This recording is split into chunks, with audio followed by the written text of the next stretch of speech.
afternoon or good evening or good morning, wherever you are in the world. Of course, Shergroup operates in all the time zones as it does. So hello to everyone that watches our show, and I hope you're all in a good place.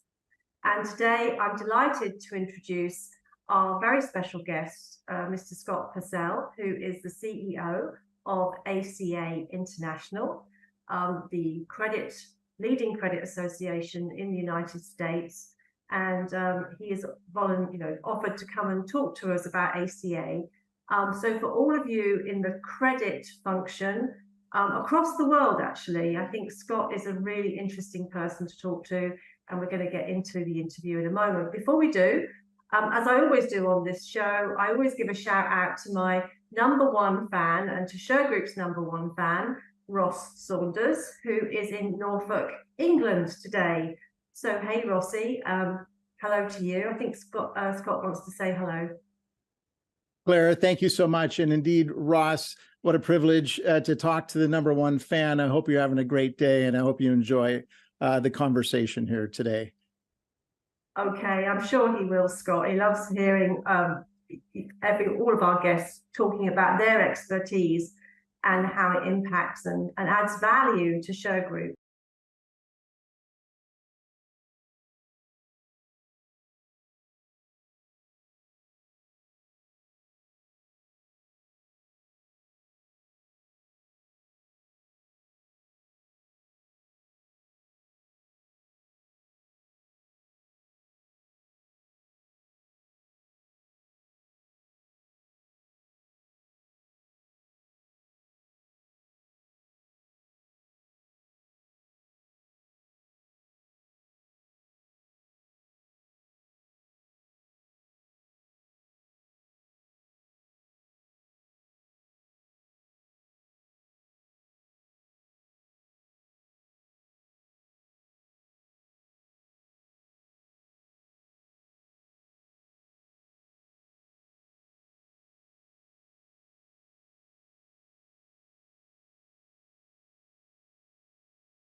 in our travels. So, I mean, look, thank you so much for doing this. I know you're a hell of a busy. Tell us about ACA International as a trade association and a leading educator of credit in the United States. Who are its members? And just tell us a bit about it. Claire, thanks so much. The trade association itself started in 1939, so has quite a big track record. Currently, we have about 1,700 members. Most of those are third-party collection agencies. That also involves first-party work, asset buyers, collection attorneys, creditors, as well as international members, and of course, the affiliates who provide goods and services to the industry as well. And really, if you look at the big picture, advocacy, both at the federal and state level, is one of the greatest value adds for an ACA member. Then we have education as well as credentialing. And I know in the UK, credentialing is big. It's a great way to demonstrate your knowledge and being on top of your game in that regard. We also have something called the Industry Advancement Fund. So we also help fight the fight, particularly for frivolous lawsuits or bad precedent-setting suits by banding together and working to solve those kinds of problems on a larger scale, but collectively.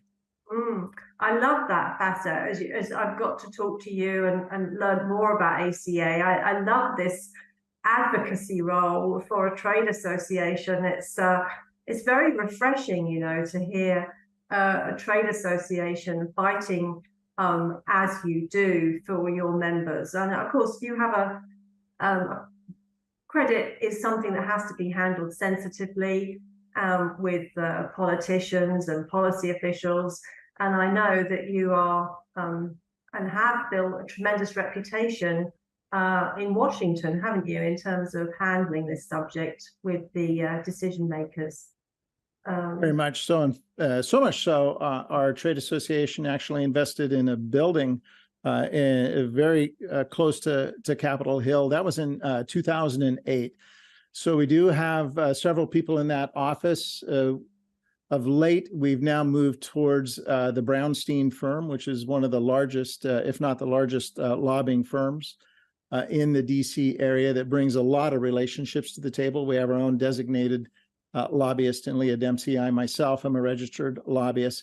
And then we also have the man, Andy Madden, who's our vice president that oversees all of the state relationships. So I talked about both the federal and the state, and then we've got some other support folks in that DC office. But it's good to be there in person. We're monitoring all the bills, both at the Senate and the House, as well as continuing to build on our relationships with our key regulators. So it goes hand in hand, educating the legislators, but also working with the regulators, and there's education that happens there as well.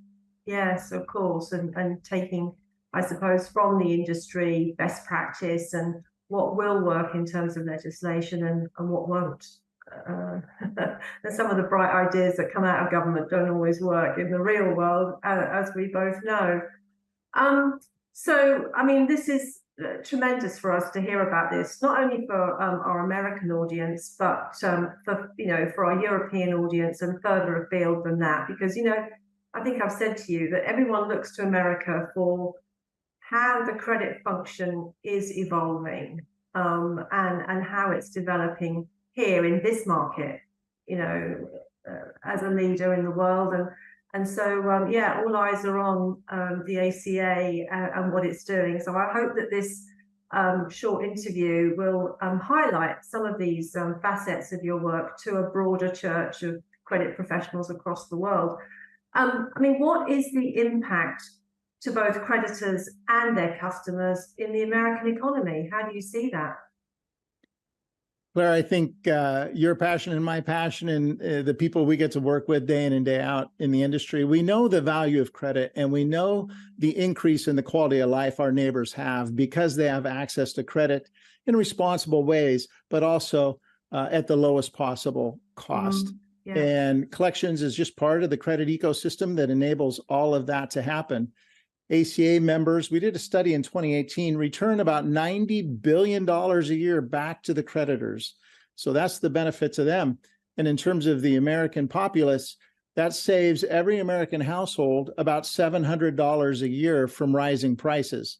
Yeah. If that 90 billion didn't go back, the people who provided those goods and services on credit would have to raise prices to the tune of the $700. So it's definitely a fight against inflation. But I think more importantly, it's an integral cog in ensuring people have access to credit at the lowest possible price. Yes, which again fits the politician's mandate of what good credit looks like and how it can work. So that's, interesting that you're advocating that. Don't hear that talked about very much in the UK, I have to say. When we spoke at your annual convention in Chicago, you were telling me, and were very enthusiastic about some recent research findings that had quantified how access to credit is impacted by reductions in legal collections back to the creditors. So can you share a little bit more about that, what you found and why it's so impactful? Absolutely, Claire, and we are very excited about it. And so much in this world, people want to be trustworthy and want to be accurate. And with that, we need research. How do people actually make decisions? And luckily, what we found from one of our regulators, paired up with some information from the Federal Reserve Bank of New York, along with some data from TransUnion, that we were able to quantify. And from one of the studies the regulator did, it showed for every dollar that doesn't get returned to the creditor in the legal process, there's a reduction of about $7.60 in access to credit. Right. And so that's, finally a number. We know intuitively, all of us in the credit community, we know that makes sense. Yeah.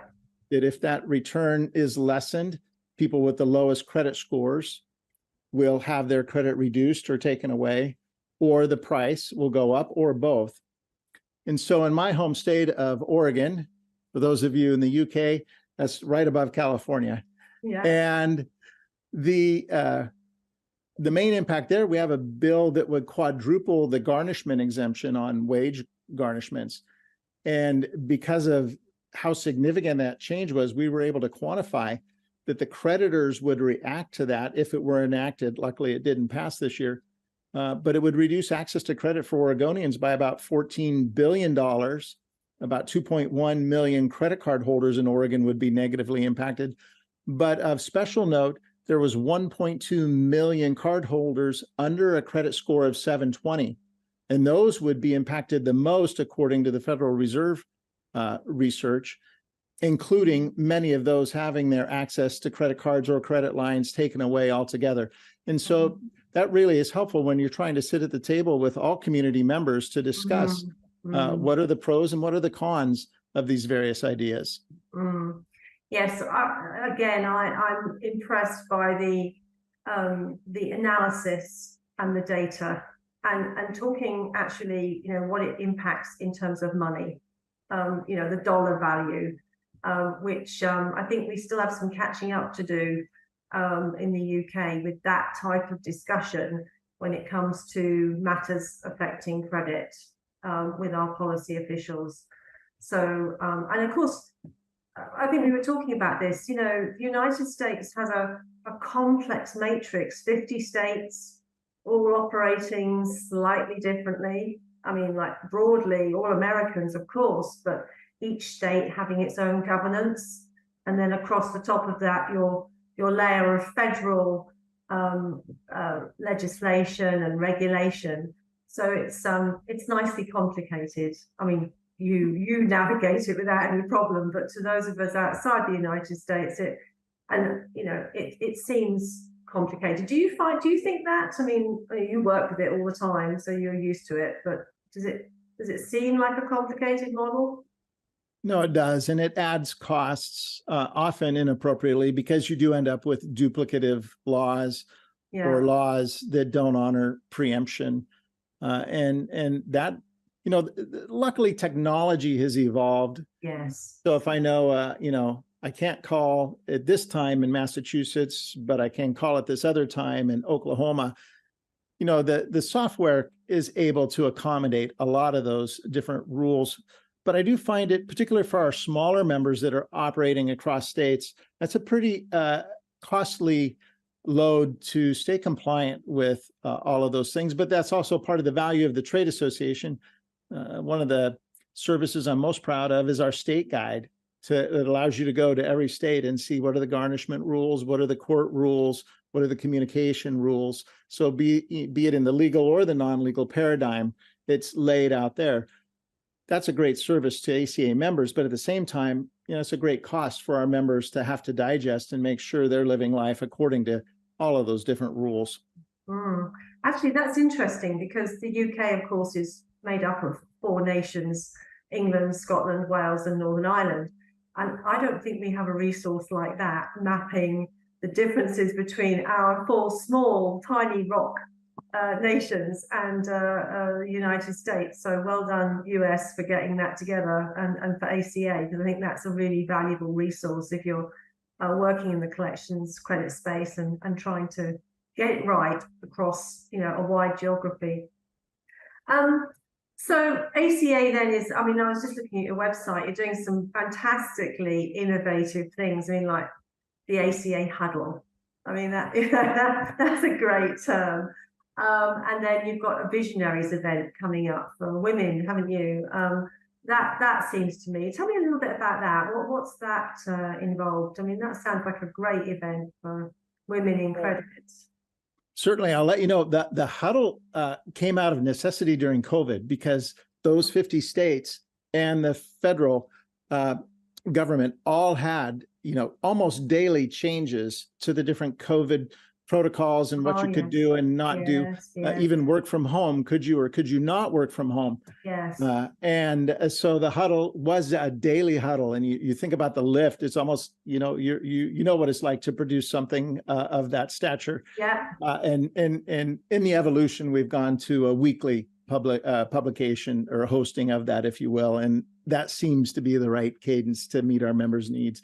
But the Visionaries Conference, we tie that to our Fall Forum event, and I just love the fact that it is there to increase the way we're able to communicate and understand. It could be women's issues, but there could be issues that impact everyone, and it's a little bit of a different forum in terms of getting those issues on the table, creating a greater amount of understanding, and of course that correlates into a greater amount of respect and effectiveness in how we operate. So my hat's off to the committee behind the Visionaries Conference, how to create a more inclusive work environment, how to navigate some of these conversations and do it so much more effectively, with respect being at the forefront.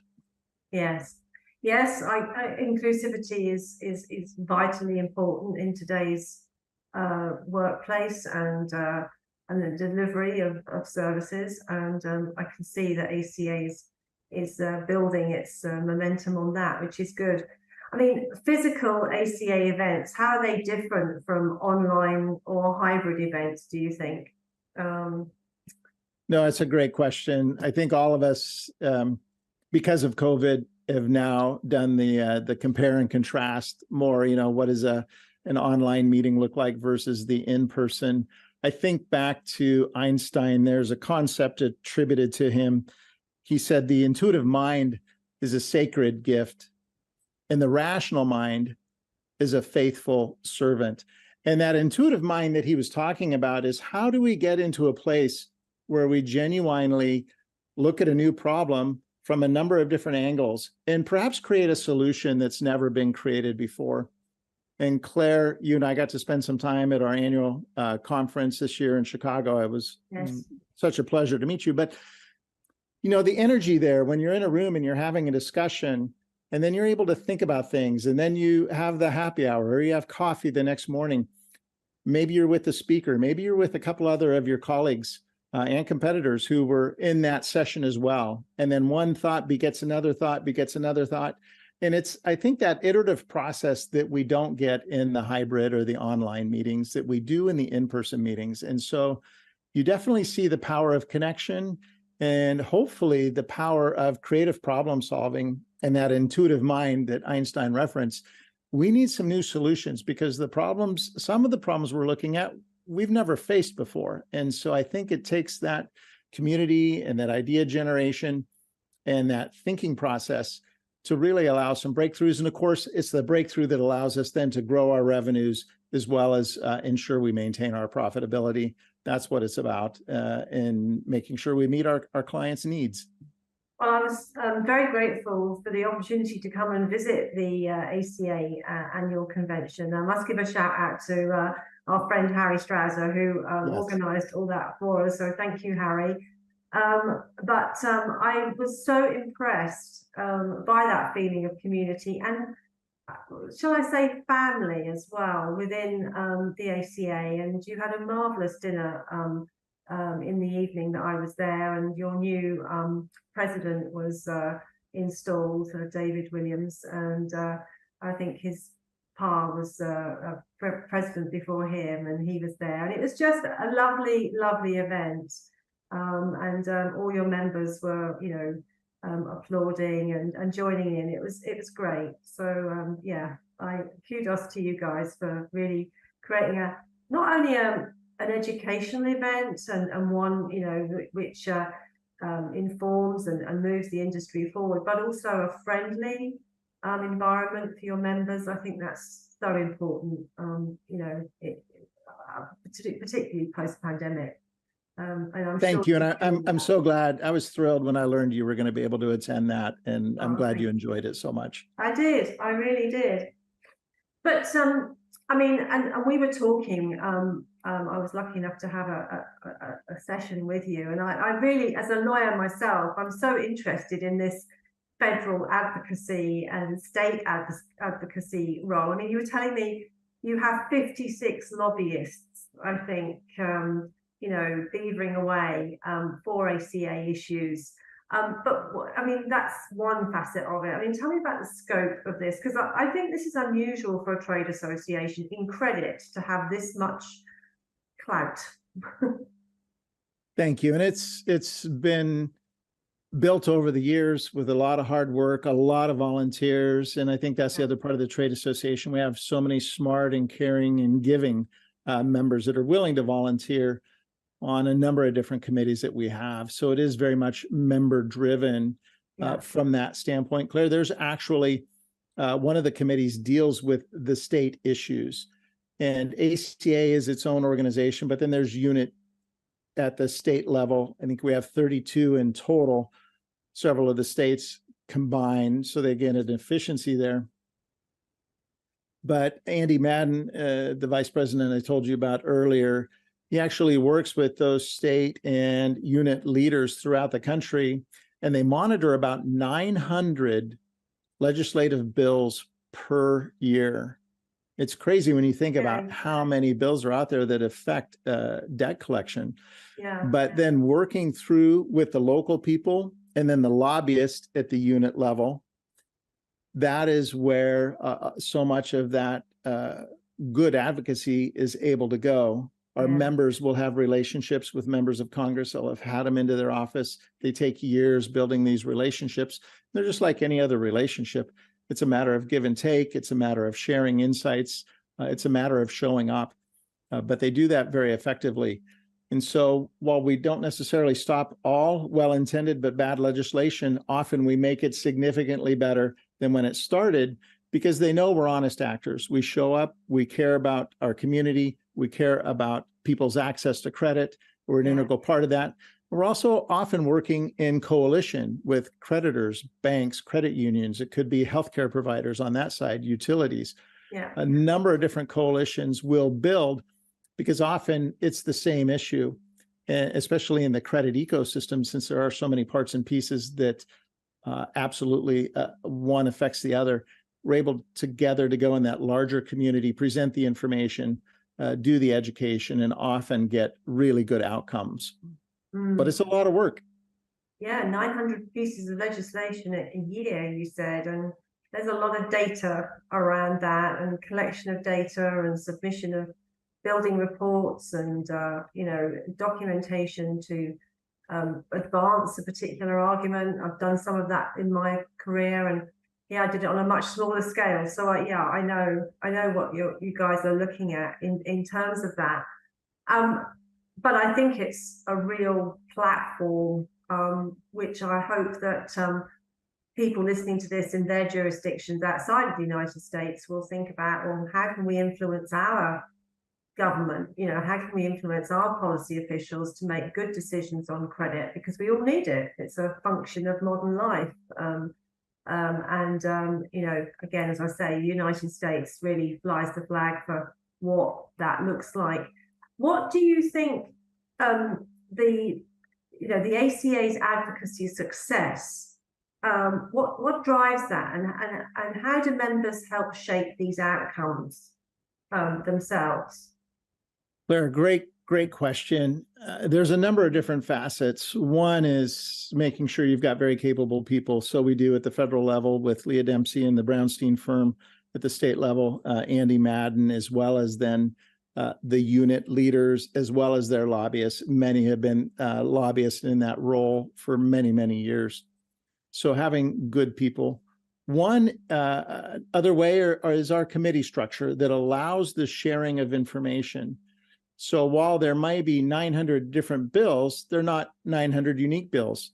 Many of the states are dealing with the same issue. It could be privacy. It could be medical debt collection, fill in the blank. It could be garnishment exemptions, as we talked about earlier. And so we've got a vehicle to where it's easy to share the information, so it's readily available and can be used in that education process. Getting members, and many of our members at first might even be afraid of it. You know, they think of a legislator as like, oh, almost like a celebrity, but they're just people, and they're most of them trying to make good decisions. And in order to make a good decision, they need to understand the issue. And often an issue gets raised from one side that's not considering the other points of view. And so once they realize it's a relationship like any of our other relationships, it's a matter of showing up. It's a matter of sharing what you know and knowing that you've got colleagues throughout the country or even in your same state, if it's a state issue, that are there to support each other, and then making sure those resources are brought to bear. And so from a process standpoint, ACA's so many years of practice at it, and we continue to refine it. We have a great culture that enables all of that to come together and to be very, very effective. Yes, I can see that. And do you, how does an ordinary ACA member, you know, move into a situation in which they're having, you know, some say, some influence in these policy making decisions? You know, meeting a congressman. I mean, you know, that's a great step up in anyone's career, is to influence the outcome of legislation. How does that work in ACA? A number of different ways. One, at the state level, or what we would say is the unit. I talked about the 32 different units. Yeah. Often they will have their own meetings, and at those meetings there will be a legislative, maybe even a legislative day. I think of our California unit. And so they organize a number of different members. And typically government is itself focused in committees. So there's, you know, it's not like all the members of Congress. It's just a certain number of members that are on a committee that deal with issues that affect our industry. And so working with the lobbyists, working with ACA staff, making those introductions. I think of one of our California members who was in the district for Maxine Waters. She happened to be the national House member that was the chair of the House Financial Services, the committee in the House that's most relevant for us. And we arranged a meeting with their office and coached them a little bit ahead of time, and they just did a superb job just telling their story. What is your office like? Who are your clients? What are your employees? I think a lot of, and this may be true across the pond, you know, there's a lot of people that have done really, really well in our industry, even without having a college education. You know, they make very good money. They're skilled professionals. They've got their credentials. They are people of impact in their communities. And often the legislators don't know or understand that part of our industry. So just letting them know. And in America, I think 76% of our workforce is women. And that's not very well known, along with the You don't have to have a college education to be successful, and yet you can still be a professional. So things like that are fairly straightforward, but things that we take for granted at times. And it's just that simple. And so ACA is there to coach and practice, open the door, make those relationships. So if you're in credit in America and you're not a member of ACA, go and check out their website, because it seems to me they're a good bunch of guys and a very experienced and knowledgeable set of people when it comes to helping you in your credit career, if you're listening to this interview. So, I mean, yeah, I see the value of ACA in the American credit industry, but you have international members of ACA. So tell me about the global reach of ACA. Where is your furthest member? I mean, I suppose it's about the size of your East Coast or West Coast, but you know, how far do you go around the world in terms of membership? Oh, Claire, that's a great question. I think we had 10 or 11 countries represented at convention this year, which was just phenomenal. And the reality is, you know, some people face completely different problems. Some people face similar problems, but go about solving them a different way. And it's a delight to be able to be with international members both ways and pick each other's brains and understand how some of these problems get solved. I think about the Korean delegation, who often comes to convention. And there's only 32 collection agencies, I think is the right number, in South Korea. And it's a wonderful meeting we have during convention. And it's typically the CEO and either the incoming or outgoing president have a great dialogue. This year, we talked about just the paradigm of selling collection services to governmental entities who have debts to be collected. And what does that look like in the respective countries? You talked about Harry Strausser, a board member who I appreciate very much. Harry was instrumental in having a group from Central and South America that came, and there was just, the dialogue was rich, Claire, and there's just back and forth, people learning from each other. And I think that richness is part of what makes the international membership run well. I myself will be in Europe later this month for an international meeting. And so there's a lot of opportunities for companies in the American marketplace. There's a lot of opportunities to learn from each other. I think about the progression of the digital means of communication, but doing it within the right privacy paradigm.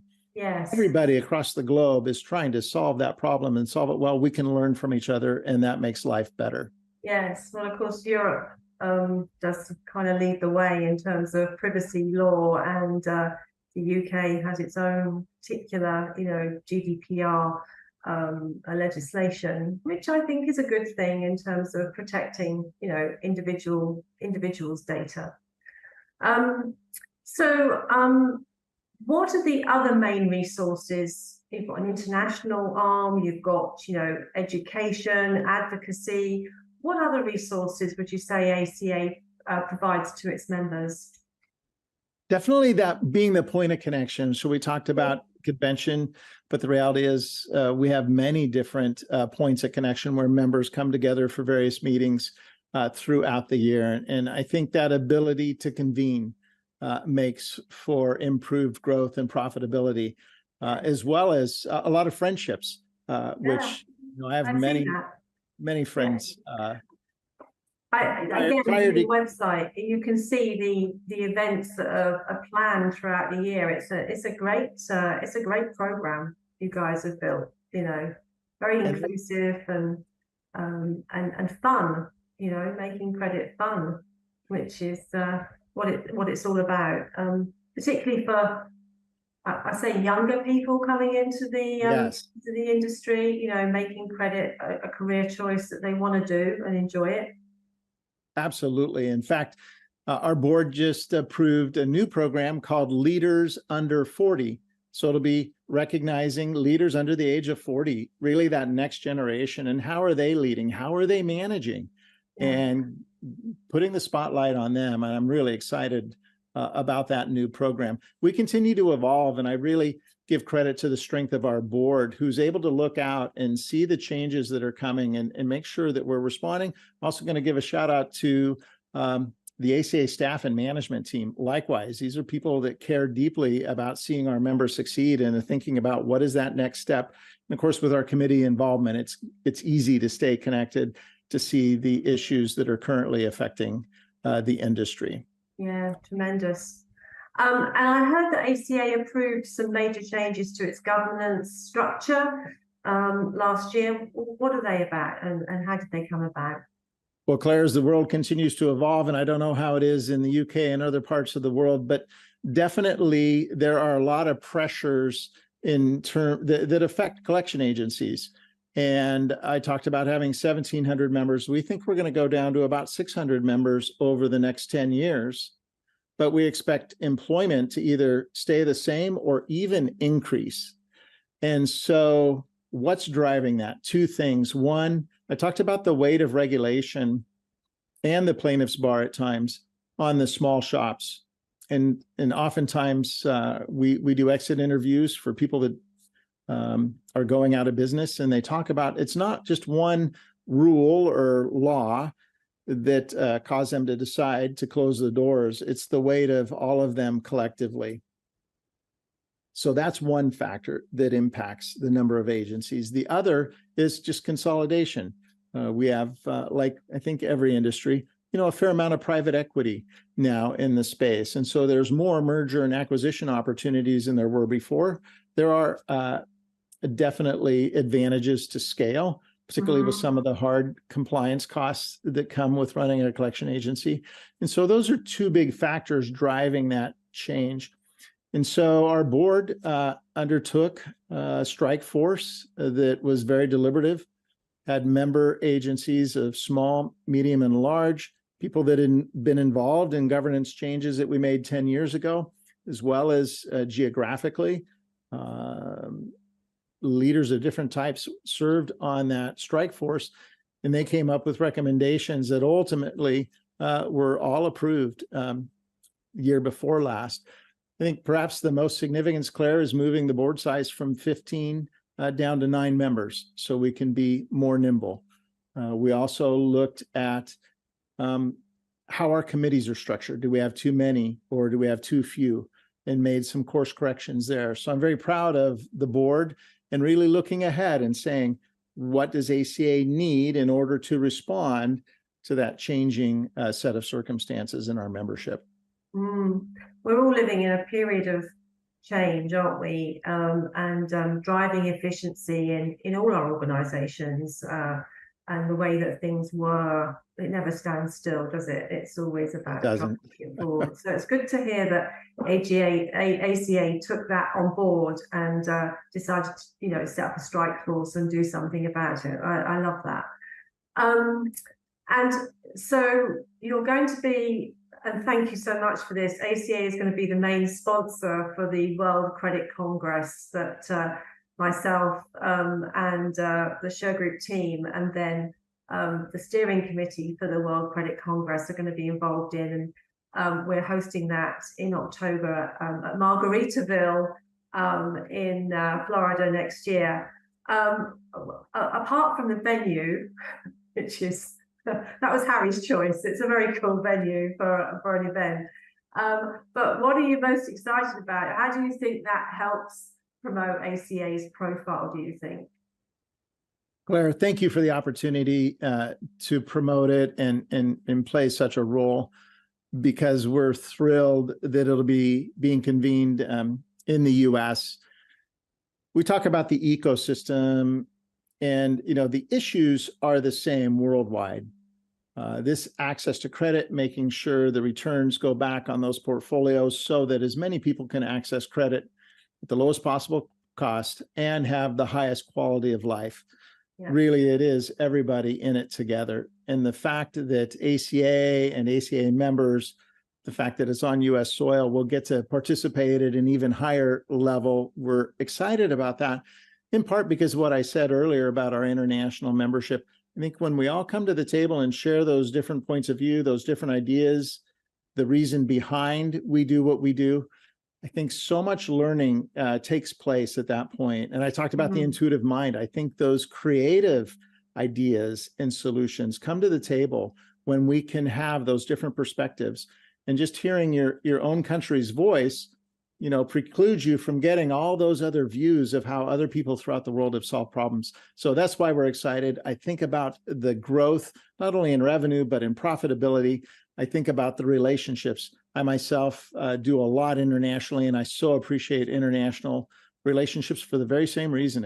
It creates a rich life, understanding the different struggles and successes people in other paradigms are able to have. So we're thrilled to have the World Credit Congress on U.S. soil, October 2024. Margaritaville should be a lot of fun.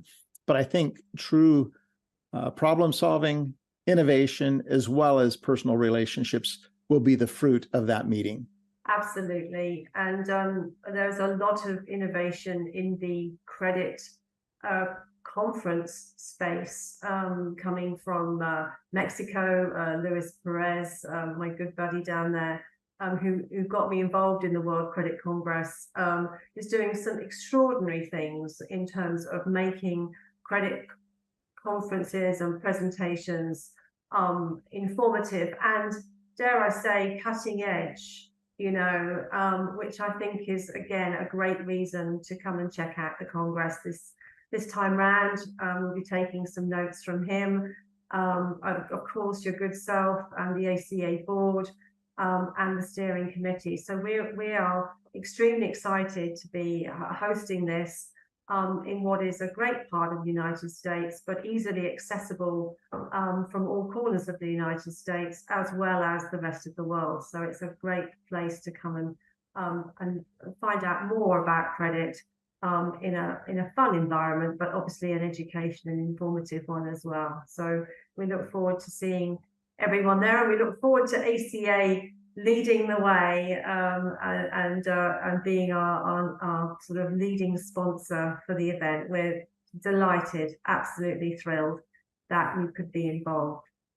So, Scott, I want to say again, thank you so much for your time today in guesting on Shergroup on the Sofa with me. I've learned even more about ACA, and just seeing you be the persona, a CEO of your organization. You can see that the world is open. The American credit industry is open for dialogue with the rest of the world, and that's such a support to the rest of the world.